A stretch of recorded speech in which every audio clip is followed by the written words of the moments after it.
Hello and welcome. Today we're going to dive into the psychology of a role that, a lot of us end up playing without even realizing it. The silent confident. Just let that sink in for a second. You're the person everyone comes to with their worries, their fears, their biggest news. You're the vault. But when you think about it, when was the last time somebody really asked you? If that question hits a little too close to home, well, you are in the right place. And yeah, there's a name for this. The therapist friend. It's a term that so many people instantly get. You're the one who's always there, always holding space for others. But as we're about to find out, this is so much more than just being a nice person. That's the real twist here. This whole tendency to listen way more than you ever share, it's not just some random personality quirk. It is a deeply ingrained, totally logical, subconscious strategy your brain came up with to protect you. So how on earth does that work? Okay, so first up, let's unpack this idea of listening as a shield, how your silence actually becomes a form of self-protection. So the roots for a lot of this stuff, they go way, way back. Think about it. If you grew up in a home where your feelings were kind of brushed aside, maybe you were told you were being too sensitive or just straight up ignored, your brain was paying close attention. It was taking notes. And the conclusion it came to was incredibly simple and incredibly logical. Opening up equals getting hurt. Or, at the very least, being ignored. So to avoid that sting, you just stopped. You learned to pivot conversations away from yourself. Listening became your superpower, but it was also your shield. And this quote it gets right to the heart of it, doesn't it? The silence isn't really about being secretive. It's about avoiding that awful, hollow feeling of being dismissed. Staying quiet is just a calculated move to preserve yourself. Psychology has a really cool name for this smart system. It's called pattern recognition. And this isn't just about avoiding things. No, it's an adaptive strategy. It's your brain actually remembering past hurts, remembering betrayals, and then becoming super selective about who gets access to your inner world. It's all about protecting your energy. Okay, so this whole protective shield thing starts to build on itself, which brings us right to our second point, this idea of tying your own value, your own safety in relationships to how useful you are to other people.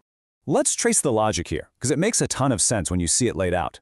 Subconsciously, it goes something like this. Okay, step 1, I solve their problems. Step 2, that makes me essential to them. Step 3, if I'm essential, they won't abandon me. And finally, step 4, if they won't leave me, I'm safe. It's this powerful unspoken formula for security. But there's always a flip side, right? If your entire value is wrapped up in being the helper, the problem solver, well, then what happens when you have problems? It feels incredibly risky. You start to get this nagging fear that if you share what you're going through, you'll suddenly become a burden. You'll be too much. And this leads to some really serious consequences. You become a master of the phrase, I'm fine, even when you're not. And that makes you incredibly easy to have around, right? Low maintenance. But the real cost is that your own needs, your own silent screams for help, can go completely unheard by the very people you spend all your time supporting.